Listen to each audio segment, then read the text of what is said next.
Hello everyone! Welcome back sa ating vlog. In today's video guys, pag-uusapan natin yung comment ng isa nating subscriber regarding sa pag-iipon ng tuition fee dito sa Canada ngayong 2024. Nung nagsisimula pa lang kaming nag-vlog na i-share namin ni Dayan kung paano namin napag-ipunan yung tuition fee ko dito sa Canada kahit na 1 sem lang yung dala namin.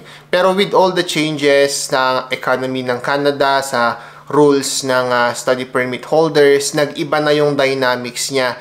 So, sasagutin natin ngayon yung comment ni Loderick Kapanay. Sabi niya dito, kaya po ba na ipunan ang tuition fee sa Canada while working?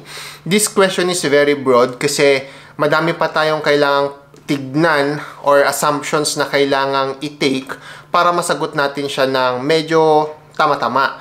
For example na lang, pwede kasing may kasama siya or mag-isa siya, and depende rin kung nasaan siya ngayon, kung nasa Ontario, nasa British Columbia, nasa Alberta, or kung saang province man siya. And of course, depende rin yan dun sa school na pinupuntahan niya, dun sa city kung saan siya nakatira, kasi madaming factors yung papasok dyan. So, to make this video simple, gawin natin or i-assume na lang natin na yung tanong niya is pertaining to a solo student na nakatira dito sa Calgary, Alberta and nag-aaral, sabihin na natin, sa SAIT. These assumptions, medyo mabibigyan ko kayo ng medyo malapit-lapit na mga estimates kung kaya ba talagang pag-ipunan yung tuition fee while working here in Canada. So to start, meron tayong tatlong main categories na kailangang i-consider dito. Unang-una is yung pera niyang dumating dito sa Canada. Ito yung tipong kompleto na ba niya yung 1-year tuition fee niya, meron na ba siyang nabayarang mga accommodations niya, etc. etc. ganyan. But before we proceed, gusto ko lang ipakilala sa inyo ang Canadian SIM powered by Rogers dahil meron silang exclusive promotion para sa mga kababayan natin na pupunta pa lang dito sa Canada na nasa Pilipinas pa lang para mag-avail ng kanilang phone plan. Yung in-offer nilang plan right now is $40 for 100 GB of data, unlimited call and text within Canada, no contract plan, and available siya for eSIM. At ang kagandahan pa nito, magkakaroon na kayo ng Canadian phone number within 60 days bago kayo lumapag dito. This $40 Canadian dollars is for BYOD or yung bring your own device, and meron silang ino-offer right now na with mobile phone for as low as $4 per month. Meron silang Samsung, iPhone, and Google. Maglalagay na lang ako ng link sa baba para makapag-order na kayo ng SIM card ninyo or ng phone ninyo. At ang kagandaan dun sa phone nila, hindi nyo kailangan magkaroon ng credit score muna para ma-approve doon. So, pre-approve na po tayo paglapag natin dito sa Canada, and ipipick up na lang natin siya doon sa airport sa point of entry ninyo. For more details, i-fill out nyo lang yung link na ilalagay ko sa description sa baba. Now, let's get back to the video. Second is yung actual cost of living or sabihin na natin na estimated cost of living. And pangatlo na factor dyan is yung net income or yung take-home pay niya. Ngayon, dun sa take-home pay, gagawa tayo ng tatlong assumptions. Unang assumption dyan is yung minimum wage earner, yun yung $15 per hour. Pangalawa dyan is yung $20 per hour. And pangatlo is $25 per hour and up. So, itong mga range na binanggit ko sa inyo, typically kasi yung mga international students na pumupunta dito sa Canada, sa unang work na nakukuha nila, kadalasan is yung sa $15. Pero hindi natin nilalahat yan kasi may mga kilala tayo na ang starting rate nila as international student part-time ay over $25 per hour. Itong i-discuss ko sa inyong mga numbers ay gagamitin nyo lang as templates. Hindi siya yung tipong one size fits all na pag sinabi kong pwede, gagawin nyo na. Hindi po siya ganun mag-work. So, gamitin nyo lang tong template na to para makalculate nyo sa sarili ninyo ng honestly kung kaya talaga ninyong pag-ipunan yung tuition fee ninyo dito sa Canada. Unang tanong na kailangan ninyong sagutin dyan, magkano ba yung dala ninyong pera pag pumunta kayo dito sa Canada? You need to consider the following. First, bayad mo na ba yung 1-year tuition fee mo? Or at least, bayad mo na ba yung 1-sem tuition fee mo? Second, magkano yung pocket money na pinunta mo or dinala mo dito sa Canada? So, dito sa gagawin nating example, sabihin na lang natin na bayad na niya yung 1-year tuition fee and meron siyang, sabihin na natin, 20,000 Canadian dollars nung dumating siya dito sa Canada. Because this is the basic requirement ng IRCC para ma-approve kayo for a study permit. Ngayon dito na papasok yung factors like sponsorship, ganyan, and make sure na yung mga sponsorships ninyo na yon talagang makukuha ninyo pag pumunta kayo dito sa Canada. May mga naririnig din kasi tayo lately na yung mga proof of funds nila ay hindi talaga sa kanila yung pera. Ang problema kasi dun guys, pagdating nila dito sa Canada, wala silang magamit na pambayad ng tuition fee, pambayad ng accommodation, transportation, ng food allowance nila. So, nag-struggle sila financially dito. So, sa mga papasok na international student, first things first na kailangan ninyong i-secure is yung 1-year tuition fee and 1-year cost of living, which is 20,000 Canadian dollars plus para sa solo student. Ngayon, once na nasagot mo na yung first question na yon, puntahan na natin yung actual computation kung talaga bang kaya mong pag-ipunan yung pang second year tuition fee mo dito sa Canada. Pag-usapan natin yung cost of living. May prepare ako dito. Sabihin na lang natin, dito sa Calgary, ang accommodation mo for a room for rent would be $500 hanggang $600.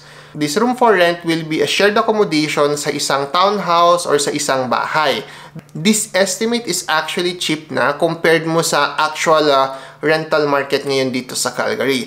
Pero for the sake of this video, gawin na lang natin siyang 500 Canadian dollars.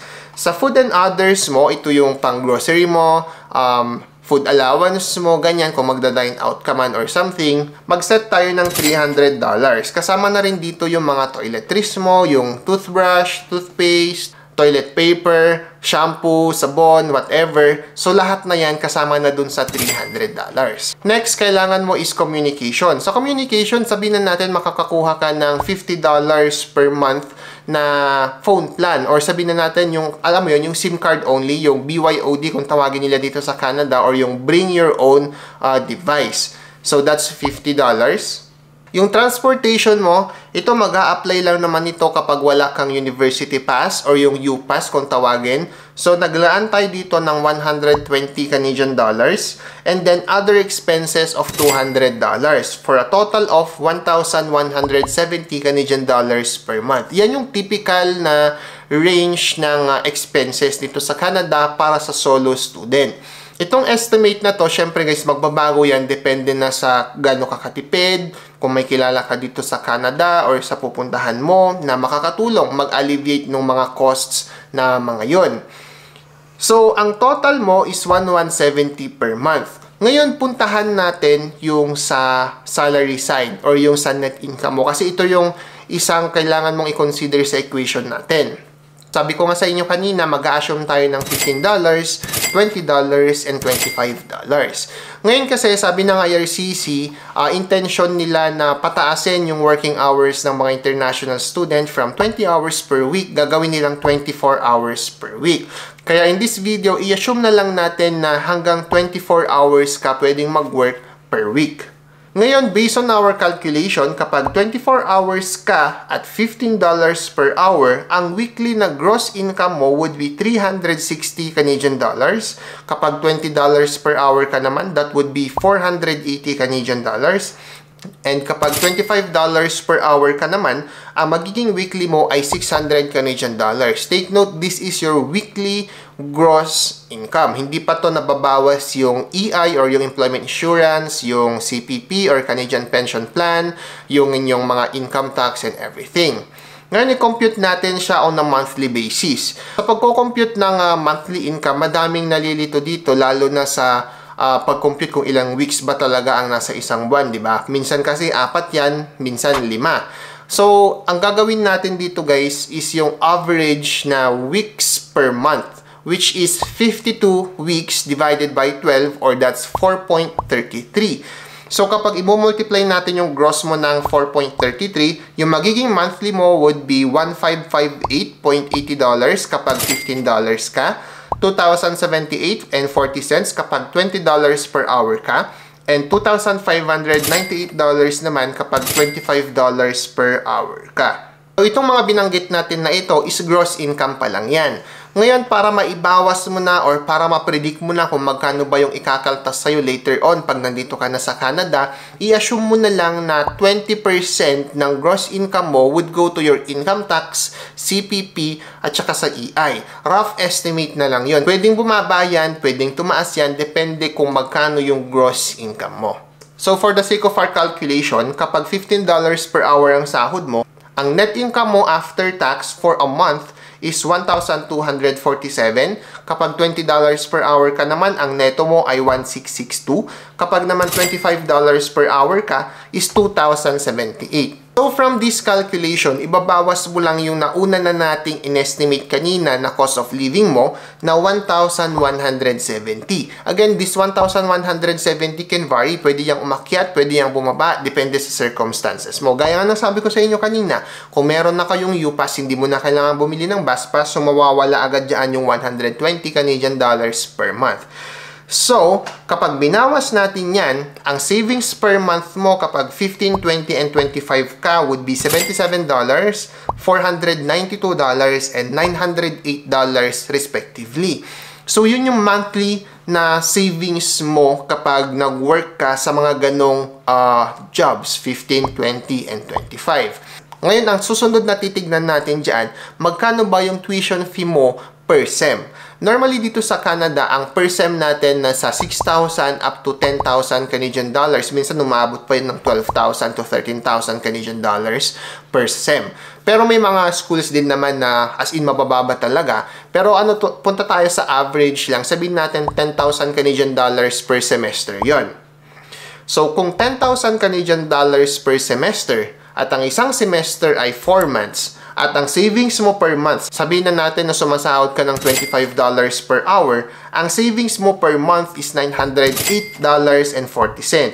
I-multiply natin yan ng 4 months, ang savings mo dyan is $3,633 per 4 months or per semester. And kung titignan mo, magkano nga yung per sem mo na tuition fee, average niyan is 10,000. Ang na-save mo lang is 3,600. So, from there, makikita na ninyo na kapag solo student kayo without any help coming from the Philippines or from your loved ones, mahirap na pag-ipunan yung tuition fee mo dito sa Canada. And take note guys, this computation actually, kinonsider na natin na nung dumating ka dito sa Canada, secured na yung 1-year tuition fee mo at secured na yung 1-year cost of living mo. So, isipin nyo na lang what more kapag wala kayo talagang pera nung pumunta kayo dito sa Canada. Like, gumamit lang kayo ng mga proof of fund ng ibang tao, tas sumubok kayo pumunta dito sa Canada, paano nyo na pag-iipunan yung tuition fee ninyo? So, to answer the question dun sa subscriber natin, from this calculation alone, hindi talaga kayang pag-ipunan yung tuition fee. Unless, una, meron ka talagang funds na dumating dito sa Canada to cover the whole program period, yung whole 2 years mo. That's possible kasi kita mo naman, every month may masisave ka rin na 908. So, sapat lang talaga yung kinikita mo doon sa part-time mo para i-sustain yung cost of living mo dito sa Canada. But to save for your tuition fee, that would be a stretch. Lalo na ngayon sa bagong regulation ng IRCC na hindi mo na madadala yung open work permit mo unless masteral program ka in other professional programs na bachelor like Bachelor of Nursing, Bachelor of Education. Sobrang hirap pag-ipunan ng tuition fee. Kasi sa amin ni Dayan dati, kaya namin kinaya talaga yun because I'm working part-time and then si Dayan, naka-work siya ng full-time. So, napag-combine namin yung income namin and kinaya namin na pag-ipunan yung tuition fee namin dito sa Canada. And aside from that, meron kaming extra strategy na ginawa before na naghanap ako ng program in school na nag-o-offer ng winter, break, fall, winter, break, and fall. Kaya naman, 2 beses yung scheduled break ko. And alam naman natin na kapag scheduled break mo, pwede kang mag-work full-time. So, during those time, nag-work ako talaga ng double job during those times. So, yan, reiterate lang natin. With the situation right now, mahirap pong pag-ipunan yung tuition fee ninyo dito ng mag-isa nang wala kayong kasama. So, ang ma-advise ko sa mga solo international students, i-secure nyo yung funds ninyo before kayo pumunta. I-project nyo kung magkano yung kikitain ninyo dito sa Canada. Kasi depende talaga yan sa profession din ninyo. Meron kasi talagang mga international students na pinagpala na pagpasok ng Canada, more than $30 per hour agad yung nakukuha nilang mga part-time job. So, I hope nakatulong tong video natin na ito para maliwanagan kayo sa pwede ninyong i-expect pag pumunta kayo dito sa Canada in terms of your cost of living, in terms of your sahod and everything, and kung masasave nyo ba yung tuition fee ninyo. So, ayan guys, maraming salamat sa panonood. Again, this is Edwin from Dre's Canada Vlog. Always remember to stay humble and always stay focused on yung mga goals. And guys, I'll see you sa next vlog. Bye-bye!